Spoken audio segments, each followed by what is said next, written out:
Open your eyes.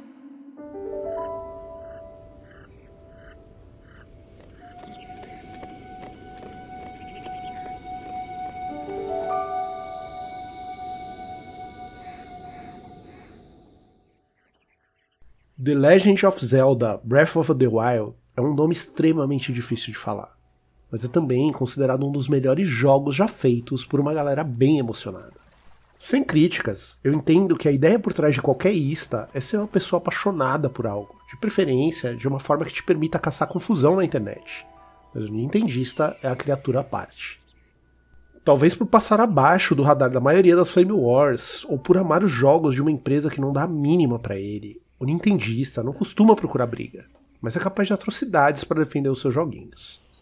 Mas antes de você ficar puto e me xingar nos comentários, eu te convido a uma reflexão. Você ficou bravo por conta do que eu disse, ou porque a carapuça serviu e eu tenho razão? Só que diferente daquelas pessoas que só falam mal das coisas por falar, eu me prontifiquei a jogar Breath of the Wild em live só pra poder falar mal com propriedade. E o que eu encontrei foi realmente inesperado. Mas será que o jogo é tudo isso?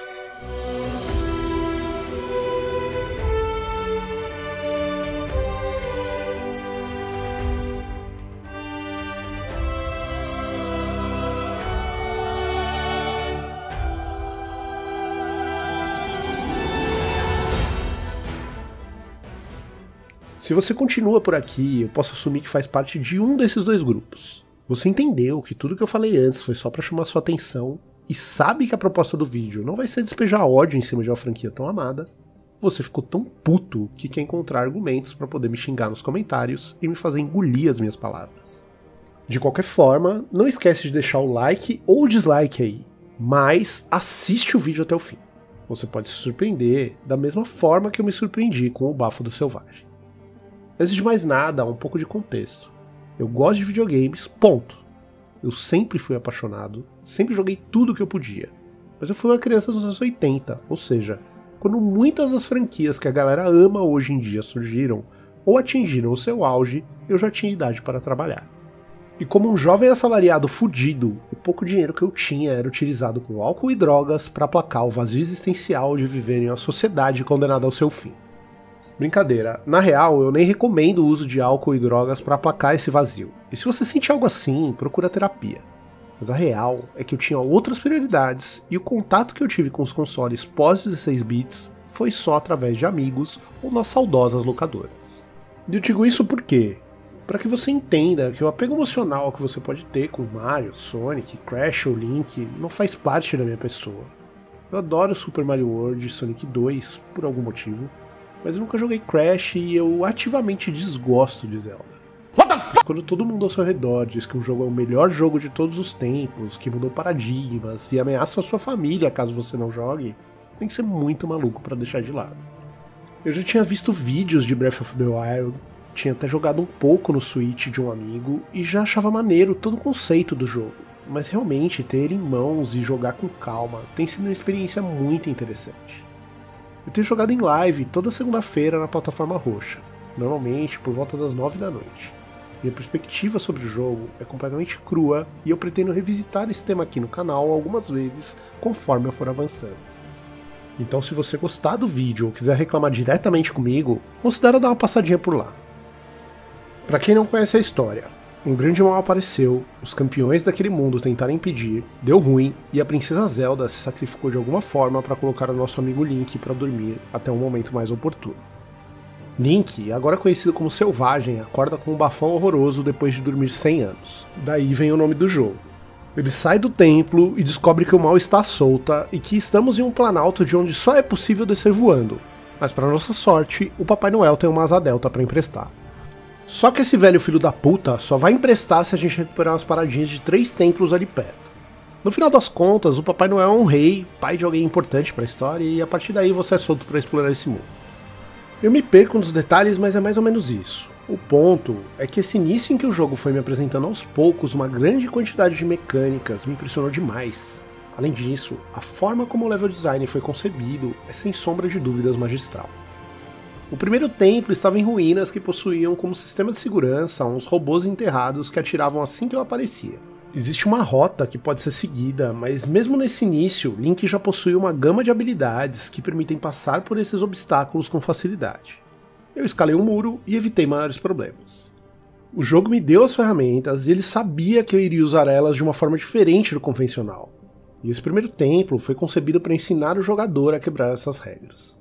Eu poderia ter ido para qualquer um dos 3 templos, mas a quest é dada ao jogador no topo de uma torre, um ponto bem alto no mapa. Ao invés de marcar a direção dos templos automaticamente, é pedido que o jogador observe as redondezas e marque a direção dos templos.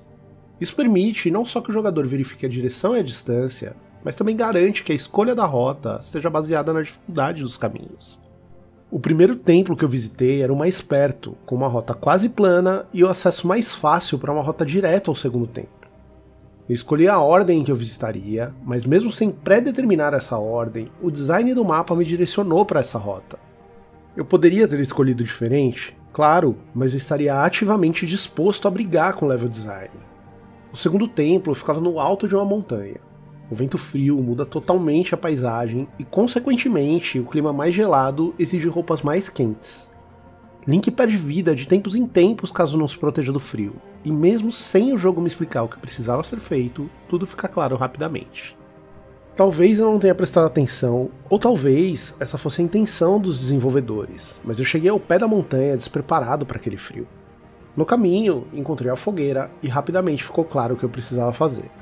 Eu acendi uma tocha na fogueira e iniciei minha caminhada quando vi algumas frutas que poderiam ser colhidas. Ao tentar pegá-las, o fogo da minha tocha se alastrou pela grama alta, incendiando parte do cenário.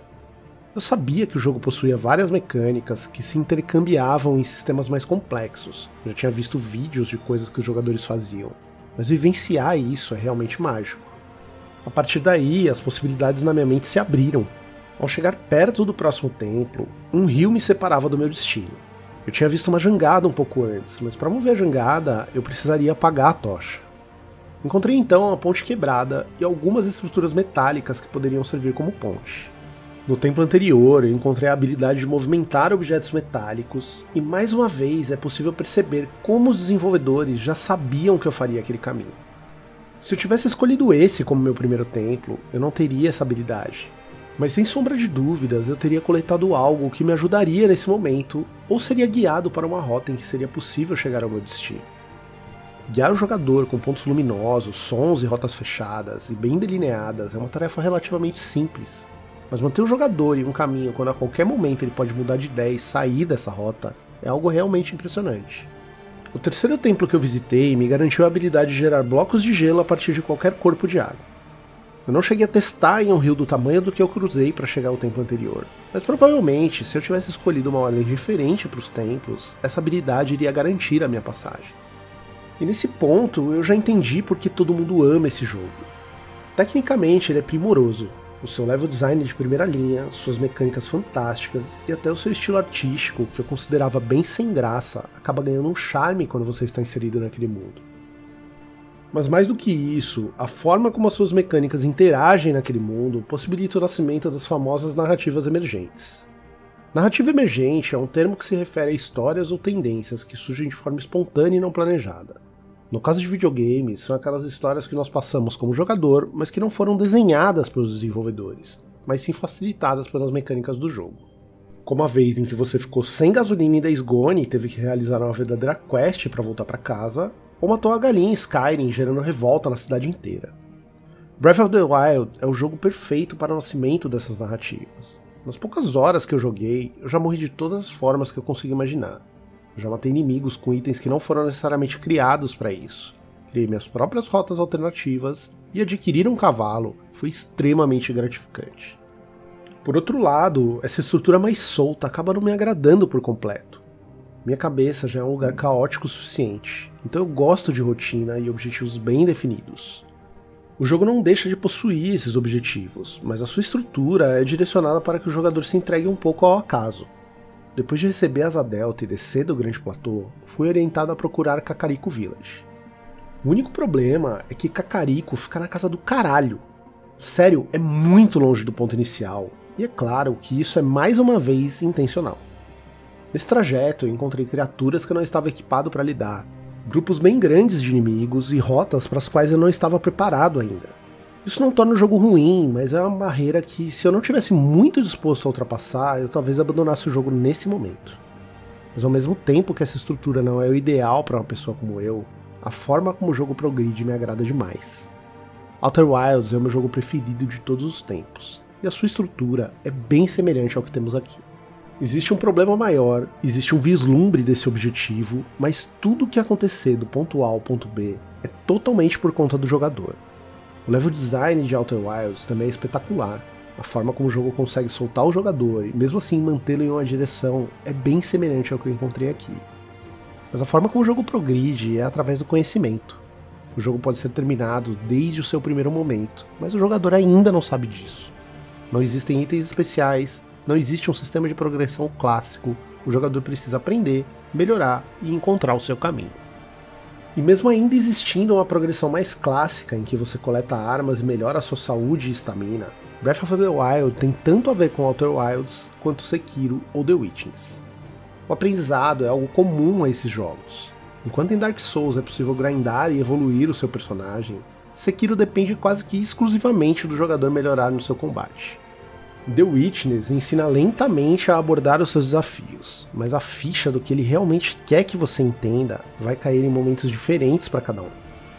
Outer Wilds deixa pistas diferentes para os mesmos caminhos, garantindo que o jogador conte com toda a informação necessária, indiferente do caminho que ele escolheu. E Breath of the Wild deixa claro onde minha história vai acabar desde o início. O caminho parece livre, e até o que eu entendi, eu poderia me dirigir para lá desde o começo. É esse tipo de coisa que eu gosto de ver em jogos, e é por isso que eu entendo quem é apaixonado por qualquer um desses que eu citei. Obviamente, isso aqui não é um review do jogo, eu joguei muito pouco, mas eu já senti que tinha bastante para falar. Eu não joguei na época do lançamento, e eu acho que parte da experiência se perde por não estar no mesmo momento em que todo mundo ainda estava descobrindo esse mundo. E essa acaba sendo a minha forma de discutir um pouco sobre o que eu tenho sentido.